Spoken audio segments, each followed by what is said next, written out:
Jawohl! Ja! Alter Vater! Alter, geiler Scheiß, Mann! Ist das geil, es gefällt da hinten. Alter, ich sag's dir so, wie es ist, Mann. Ja Leute, ihr seht, wir starten das Video heute etwas anders als wie gewohnt, dass wir das Auto euch erstmal von außen zeigen. Aber wir waren gerade Mittagessen, wir haben gerade gefühlt 5 Kilo Buffalo Wings gegessen, ne? Und sind dementsprechend jetzt direkt gleich ins Auto eingestiegen, denn Leute, wir sitzen hier in dem neuen BMW XM. Das stärkste Modell, was es von BMW gibt. Insgesamt eine Gesamtleistung von 653 PS. Und das hier, der XM, ist das erstmalige reine M-Modell. Das gab es erst ein einziges Mal, und zwar beim legendären M1. Und ich würde sagen, wir fahren nämlich jetzt mal hier so diese Strecke entlang. Die kennen wir nämlich schon ganz gut. Die sind wir schon mit einem anderen Auto gefahren, und zwar mit dem neuen BMW M2. Allerdings ist darauf noch Embargo bedeutet. Normalerweise sollte das Video, was ihr hier seht, als erstes erscheinen. Und dann zeigen wir euch das Ganze von außen.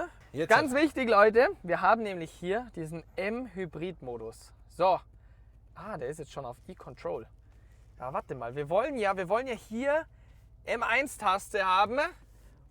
So, das heißt, wir sollten jetzt eigentlich direkt gleich die volle Leistung haben. Oida.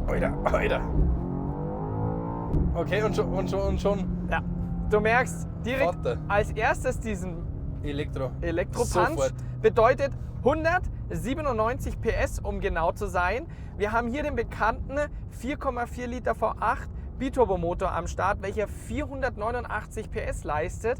Wir kennen das Ganze aus dem M5. Da leistet der ja mittlerweile bis zu 625 PS in der Competition-Version.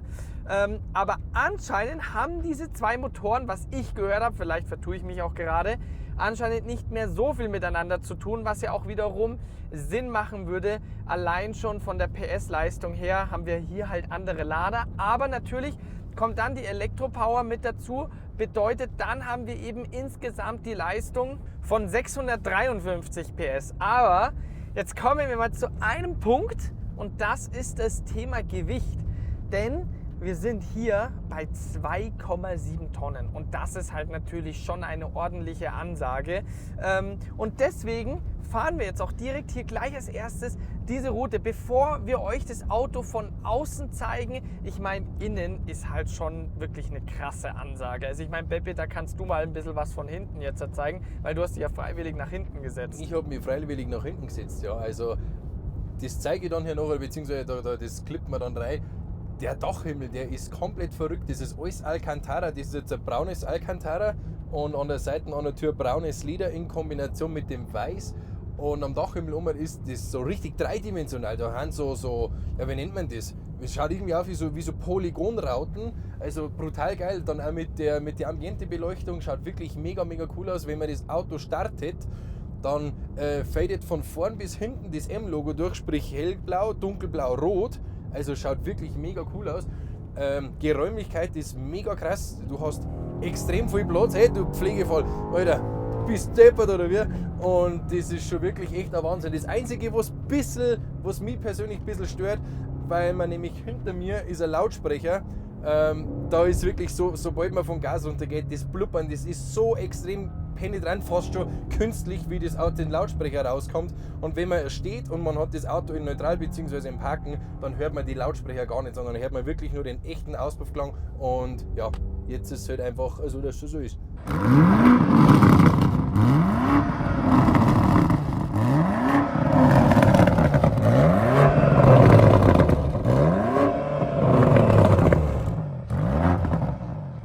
Also was du merkst, der hängt schon gut am Gas, definitiv. Ja.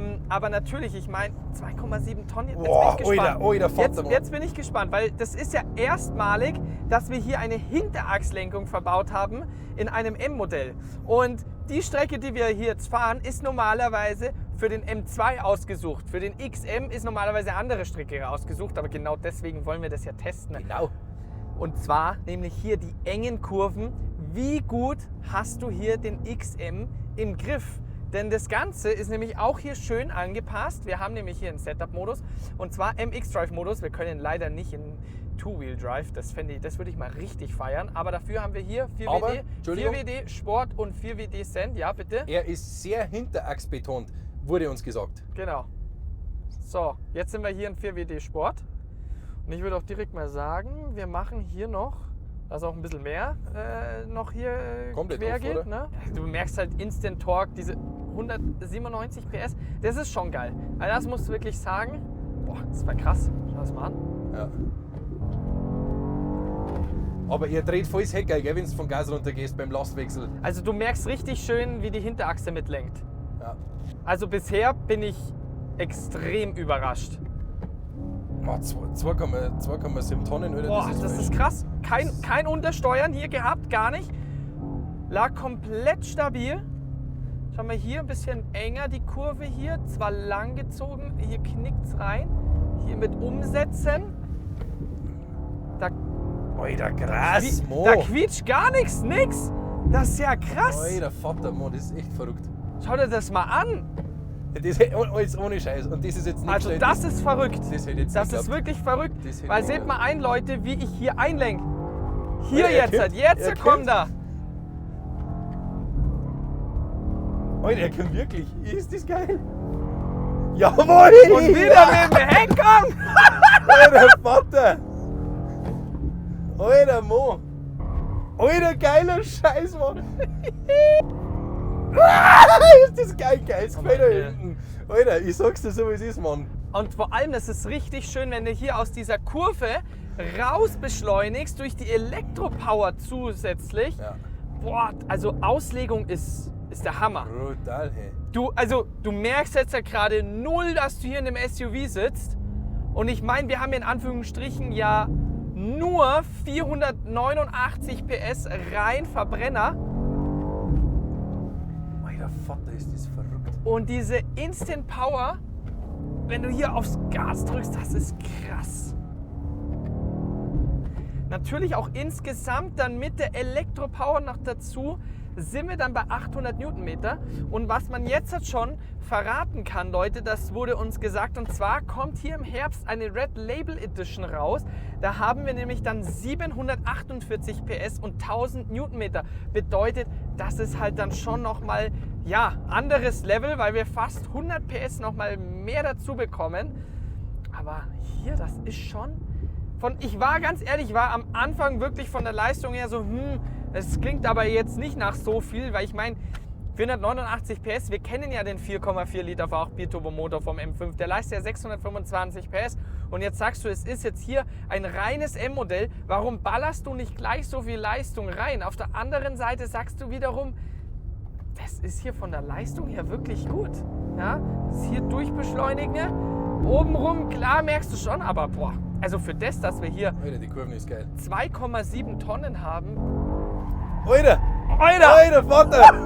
Bleib drauf, Alter! Der Hobel geht aber quer! Also ich war jetzt da gerade richtig überrascht, Leute, Ja.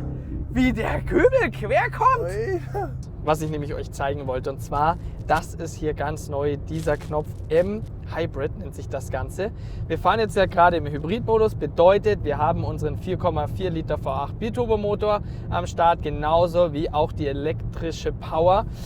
Und wir können jetzt halt hier in dem E-Control gehen, da hast du ja so gut zugehört, Baby.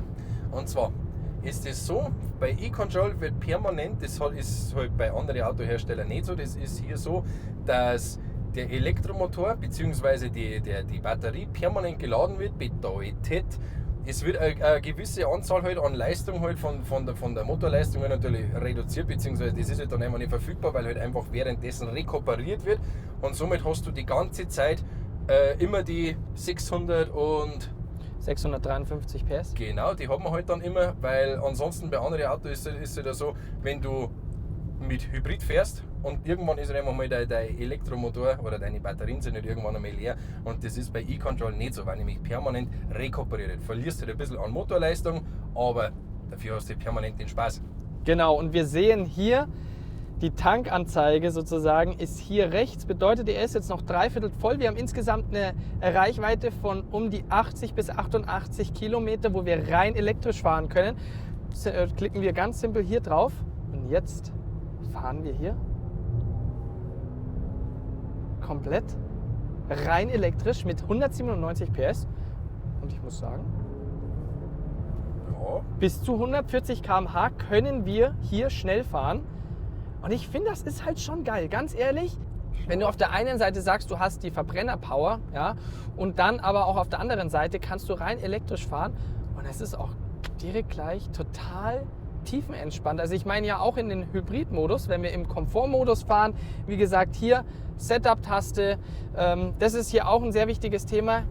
Energy Recovery bedeutet die Rekuperation, wie stark bzw. minimal hier rekuperiert werden soll. Und ich meine, das kennt ihr ja schon alles aus den M-Modellen. Haben wir vorhin jetzt ja gerade beim Fahren gezeigt. Und ich meine, jetzt nochmal auch da nochmal zurückzukommen, als wir hier jetzt gerade diese Bergpassage gefahren sind, das ist schon krass, weil ich meine, wir reden hier von 2,7 Tonnen. Wie extrem stabil hier der XM gelegen ist und dann aber auf der anderen Seite der Spaßfaktor, was du niemals erwarten würdest, hier bei so einem Fahrzeug, ist schon extrem gewesen. Und genauso auch wie wir jetzt hier einfach dahin gleiten und auf blöd gesagt, wir gehen jetzt hier wieder einfach rein elektrisch und fahren jetzt hier ganz easy entspannt elektrisch dahin. Also das ist schon wirklich hier faszinierend und auch generell innenraummäßig nochmal.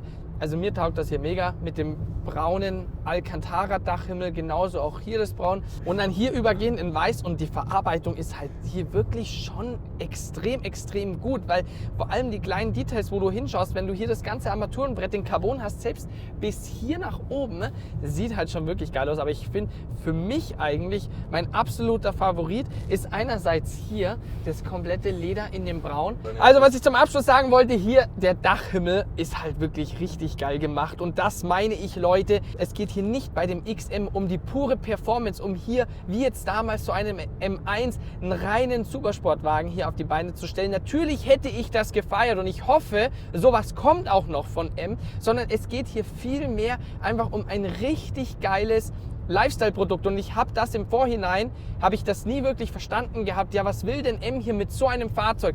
Jetzt verstehe ich das Ganze und von mir nochmal, designmäßig ist für mich einfach nicht so mein Geschmack. Ja. Ich glaube allerdings bei sehr vielen, vor allem USA, China, Mittleren Osten, wird dieses Fahrzeug hier extrem gut ankommen. Aber was hier innenraummäßig angeht, generell Spaßfaktor, das ganze Paket, wo du sagst, du kannst rein elektrisch fahren, auf der anderen Seite hast du den geilen V8 Biturbomotor.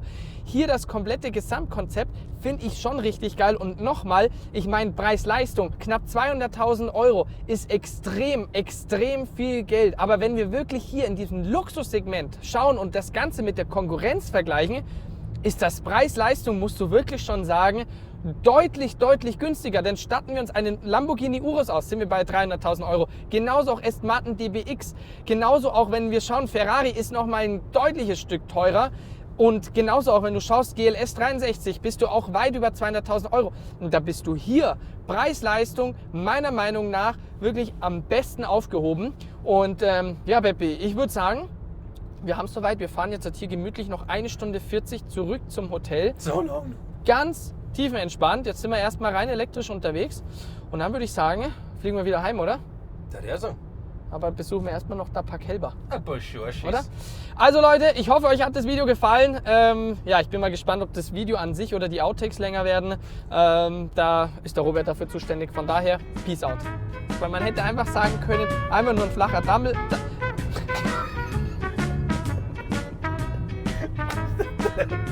Der geht mir nicht einen Dammel. Der Dachhimmel, das gefällt mir halt nicht.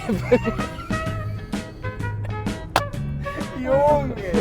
So Leute, dann sind wir wieder unterwegs hier im BMW MX. Und jetzt schauen wir uns mal hier den Innenraum nochmal an. XM. Ich nenne ihn X.